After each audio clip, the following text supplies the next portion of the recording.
గోవింద హరి గోవింద గోవింద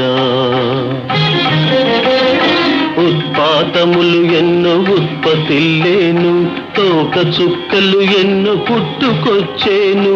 అంతు పొంతు లేని ఆపదల దేశము అల్లకల్లోలమైపోయేను శివ గోవింద గోవింద హంపిలో హనుమంతుడాగ్రహమున లేచి ఆర్భాటముగ కేక వేసేను ఆ కేకలకు జనులు అదరిపోయేరు ఆకురాలిన ఎత్తు రాలిపోయేరు శివ గోవింద గోవింద హైదరాబాదును మూసీ మహానది వరదతోటి ముంచి వేసేను బావులు చెరువులు